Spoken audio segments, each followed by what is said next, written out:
Romanos capítulo 13, versículo 10. Olha o que diz: o amor não faz mal ao próximo, de sorte que o cumprimento da lei é o quê? O amor. É esse que eu falei, que o amor supera o ódio. Mesmo uma pessoa ferida, mesmo uma pessoa machucada, mesmo uma pessoa traída, mesmo uma pessoa ofendida, ela consegue amar essa pessoa. Por quê? Porque é um mandamento do Senhor. O Senhor fala, quem não conhece Mateus 5,44, todos aqui conhecem, ou a maioria, quem está sempre conosco conhece. Mateus 5,44. A Bíblia diz: eu, porém, vos digo, amai a vossos inimigos. Amar é querer bem. Amar não é melação social. E diz mais ainda: bendizei os que vos maldizem, fazei bem aos que vos odeiam, e orai pelos que vos maltratam e vos perseguem. No livro de Atos dos Apóstolos, nós temos a conversão de Saulo de Tarso, capítulo 9. Diz: e Saulo, respirando ainda ameaças e mortes contra os discípulos do Senhor, dirigiu-se ao sumo sacerdote, ao líder dos sacerdotes, e pediu cartas para Damasco, para as sinagogas, a fim de que se encontrasse alguns daquela seita. Quando alguém falar que a sua igreja é seita, dá uma risadinha assim, glória a Deus. É por quê? Porque chamava a igreja primitiva de seita também. Então não liga não. De vez em quando você vê aí um pseudo apologético, né, falar uma besteira. Quer homens, quer mulheres, os conduzisse presos a Jerusalém. E indo no caminho, aconteceu que, chegando perto de Damasco, subitamente o cercou um resplendor de luz do céu. E caindo em terra, ouviu uma voz que lhe dizia: Saulo, Saulo, por que me persegues? E ele disse: quem és, Senhor? E disse: eu sou Jesus a quem tu persegues. Duro é para ti recalcitrar contra os aguilhões. Meu irmão, não dá. Não adianta bater. Vai se ferir. Pode ter certeza. E ele, tremendo e atônito, disse: Senhor, que queres que te faça? E disse-lhe o Senhor: levanta-te e entra na cidade, e lá te será dito o que te convém fazer. E os varões que iam com ele pararam espantados, ouvindo a voz, mas não vendo ninguém. Já pensou aí que eles ficaram mais espantados ainda? Só ouviam a voz e o Paulo olhando para o alto e falando. O Paulo tinha visão, eles não. E diz: e Saulo, levantando-se da terra, abrindo os olhos, não via ninguém. E guiando pela mão, o conduzira a Damasco. E esteve 3 dias sem ver, e não comeu e nem bebeu.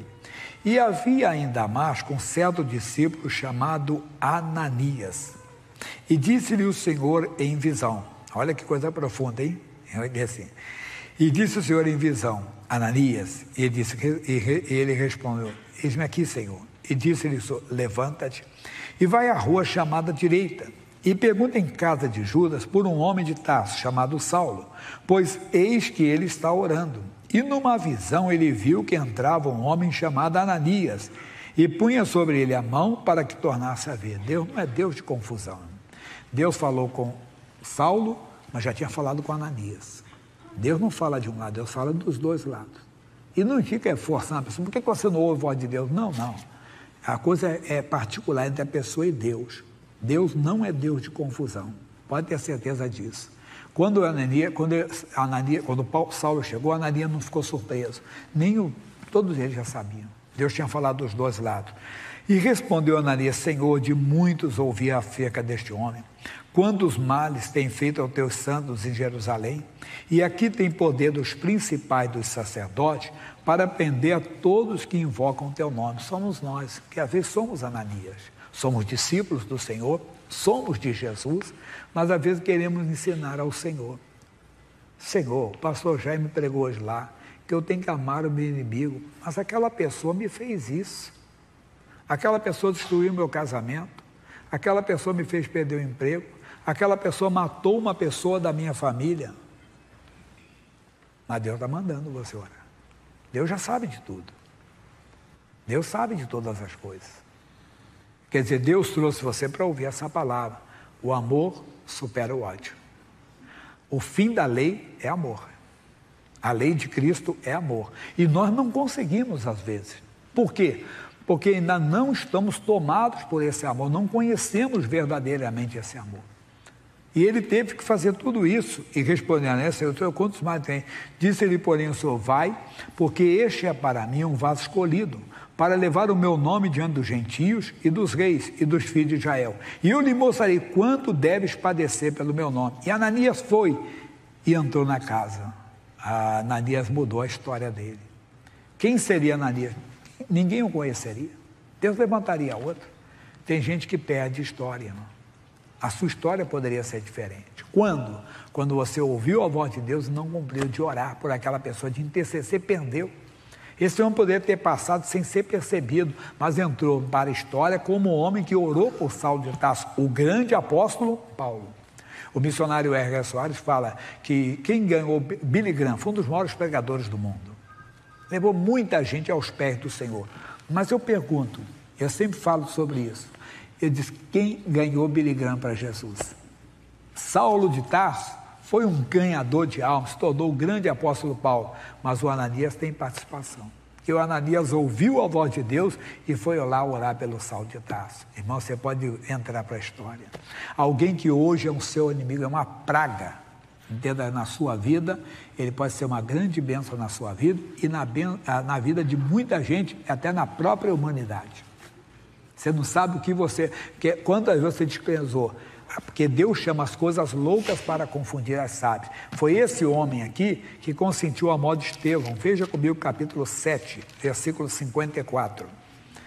E ouvindo eles, enfureceram em seu coração e rangiu os dentes contra ele, contra Estevão. Mas ele, Estevão, estando cheio de quê? Do Espírito Santo. 7,55, e fixando os olhos no céu, viu a glória de Deus e Jesus que estava à direita de Deus, e disse, eis que vejo os céus abertos, e o Filho do Homem está em pé à mão direita de Deus. Ele viu os céus abertos, e diz mais, mas eles gritaram com grande voz, taparam os ouvidos e arremeteram unânimes contra ele, expulsando da cidade o apedrejavam, e as testemunhas dispuseram as suas vestes aos pés de um jovem chamado Saulo.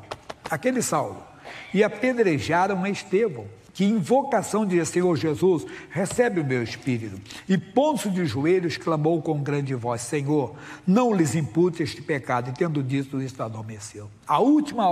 As últimas palavras de Estevão foi orar pelos seus agressores, pelos seus assassinos, mas ele orou. E esse Estevão também faz parte da história de Paulo, da história de Saulo de Tarso. Por quê? Porque era tomado pelo amor.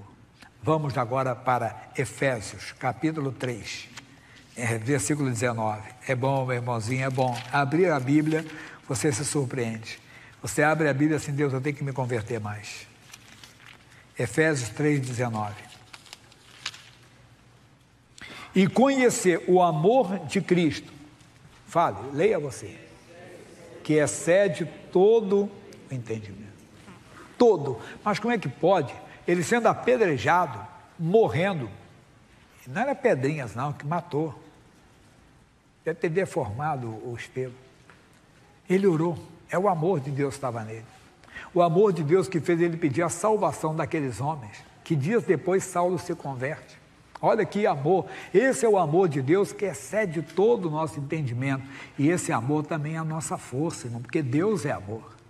Olha que bonito, excede todo o entendimento, para que sejais cheios de toda a plenitude de Deus. Eu quero ser tomado, nós precisamos ser tomados por esse amor. Aí nós não vamos, entenda bem, odiar o pessoal da esquerda, ou o pessoal da direita, dependendo do lado que você estiver. Você vai orar para que eles se convertam. Claro, você não vai compactuar, não vai concordar com a ideia deles, né?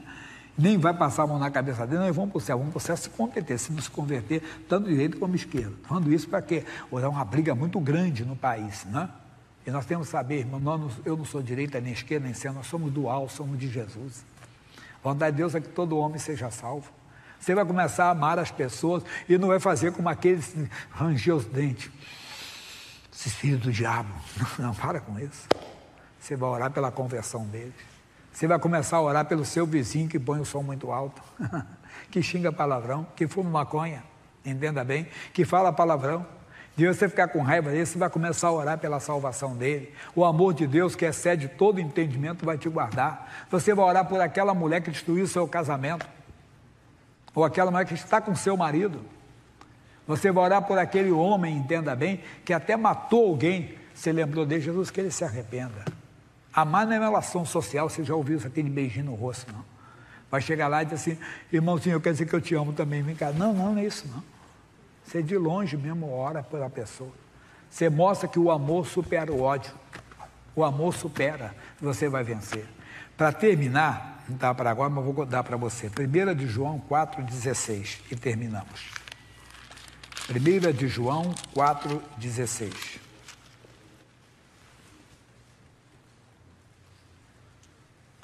Ele diz, e nós conhecemos e cremos no amor que Deus nos tem. Deus é amor. E quem está em amor está em Deus e Deus nele. Mas, nisto é perfeito o amor para conosco, para que no dia do juízo tenhamos confiança. Porque qual ele é, somos nós também neste mundo. Será? Jesus também cuspido, zombado, Pai, perdoa. Ele não sabe o que faz. Aí diz, olha como é que vai. Lembra que eu falei que o amor também é a nossa força? Veja, no amor não há temor.